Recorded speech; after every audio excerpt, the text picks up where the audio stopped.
have you ever noticed that dual mono versus stereo button on your bus compressor plugins, or maybe somewhere else inside of your DAW, or even on hardware? If you have and you don't know what that is, I'm going to show you, and I'm going to tell you why you should know, and you're going to really enjoy the result. All right, so I've got a session loaded up, and I think the easiest thing we can do is just show you what it does, what this dual mono or stereo switch on like a bus compressor does as a first starting point. And then we can work backwards to other spots you might see this language appear, and then you can understand it and know how to apply it. This is a song called Bleed by a band called Vogue Villains that I produced, engineered, and mixed. You should totally check them out on Spotify. And what I've done is soloed a really high backing vocal that's panned right, and then a lower backing vocal that's panned left. And that will sound something like this. Too green ain't true. All right, but now let's look at a bus compressor plugin. And right here, we've got a stereo versus mono switch. When it is up, it is behaving in a stereo manner. And when it is down, it is behaving in what is called dual mono. Now, if we picture two signals coming in, think of those as two backing vocals coming left and right. Those are both being fed into a stereo compressor. Now, if it's in stereo mode and one is louder, so it's peaking higher, the compressor is going to react to that signal because it's going to hit it first, it's going to hit the threshold, and then it's going to turn down both channels. So even this quiet one is going to turn them down evenly. So if we hit the threshold, it gain reduces both of them. Now, what mono does, dual mono, is that the threshold is independent on both sides. So you can still set them the same, but if the signal is quieter and only this is hitting the threshold, it's just going to turn down this side and leave this one alone. So you can see that that would result in the audio becoming more uniform in level, actually, because when you have this mismatched volume hitting the compressor in stereo mode, it keeps the quiet one quiet and the loud one loud. It's turning them both down, but they aren't getting closer together in their comparative volumes. Where with dual mono, now this one's getting turned down and it's going to be a closer match to our quieter signal.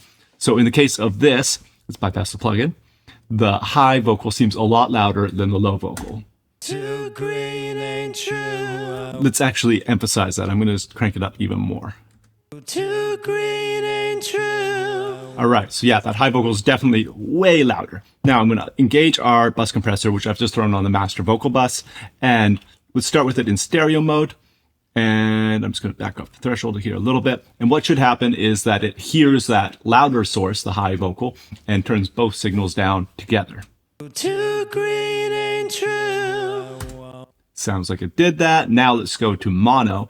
And what we should see is just the high vocal being turned down. And the low vocal might hit the threshold too, so it might also get gain reduced. But comparatively, you can see in the meters here, if you look at this is our left channel and this is our right channel, they will be reacting and being gain reduced in different ways, different amounts. So check this out. Too green ain't true. So in that case, the quieter signal didn't even hit the threshold. So only the right vocal is being gain reduced. That's why we're only seeing this right meter be lowered. Too green ain't true. So yeah, you can hear how that is gain reducing the loud channel, but let's make that even more obvious. Let's crank the ratio to a brick wall. We'll make it fast. We'll make it a slow release. So it's just really going to grab everything, and we should probably hear those levels get much closer in volume. Too green ain't true. Definitely getting there. Let's crank this so hard. Too green ain't true. Right? You hear that? Like it's giving us the ability to control the two channels individually. Now, that is useful in a case of like two backing vocals where they aren't the same on both sides, because the frequencies will also interact with the compressor differently. At the end of this video, I'll put it on our mix bus and we can hear what the difference is as well, because it's not always better. Sometimes it is. I tend to like dual mono over stereo, but on something like a drum kit, I'm probably going to just use stereo, because when you think about just stereo being two channels, if the kick and the snare are up the middle and you are turning down one side more than the other, that kind of is going to move those center elements to whatever side is louder. So if all of a sudden the right channel gets quieter, the left channel is going to appear louder, and that's going to make those center elements kind of seem like they're now coming from over there on the left. It's very subtle, but it kind of messes with the solid center image. And if that's important to you, which on drums it usually is for me, you might want to prefer stereo. But on the flip side, dual mono is going to create these little differences from left and right. And that is how we perceive width. And it can also add some clarity. No answer is the right answer kind of thing. You just got to see what you like. But I know a ton of people that have never clicked that button, and it's totally the secret to getting it to work sometimes. All right, so we've seen it in action on a bus compressor here. Just if you see that on a plugin, you can play with it and see if you prefer it that way. But here is another instance of where you might see dual mono, in Pro Tools at least. Let's go to a guitar bus.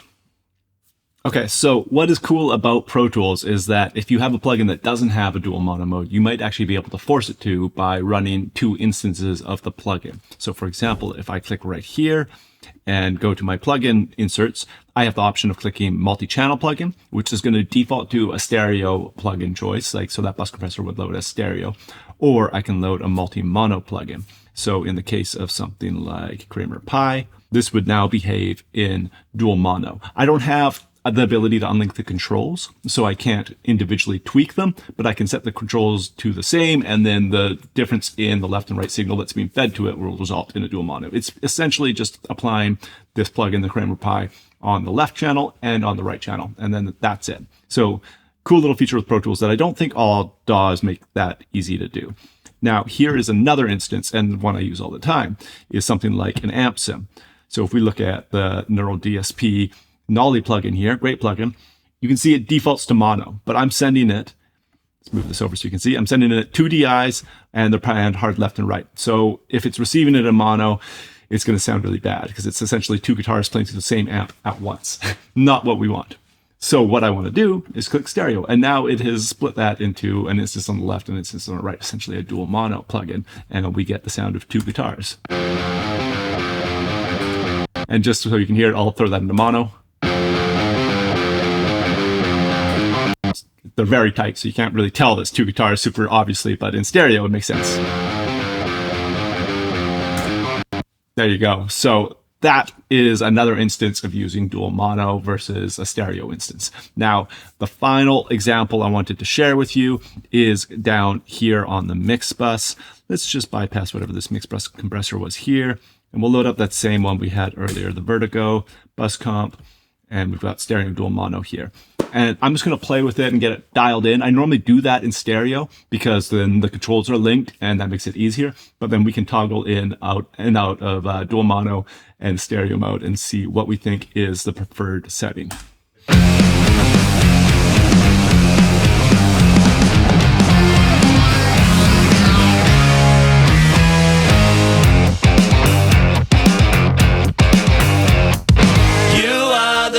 That sounds good, but I'm going to go a little more extreme just to make this a more obvious example. Let's go with a 4 ratio, and I'll crank the threshold a little bit more.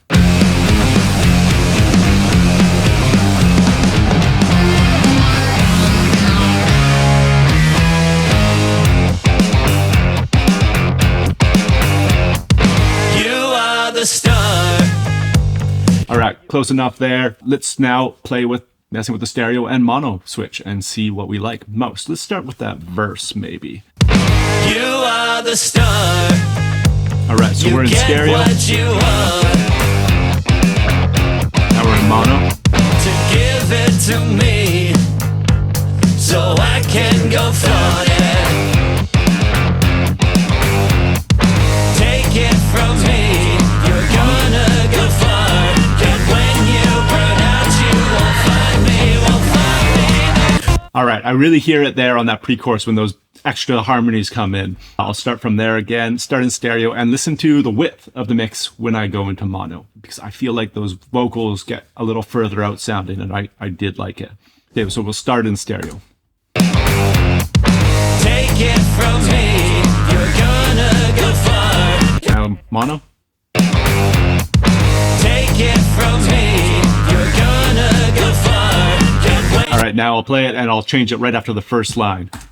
Take it from me, you're gonna go far. And when you burn out, you won't find me, won't find me too much. So it is so subtle, but it kind of prevents your mix from like collapsing on itself when more signal gets introduced. I think we get like this little bit more movement. I dig it. It is a tool for a specific job. You have to do it case by case. There's no, this is always the way I do it. For example, sometimes I really want a cohesive pump. Like if you're going for a noticeably pumpy mix, which is, you know, technically a bad thing, but in reality it's just a cool thing.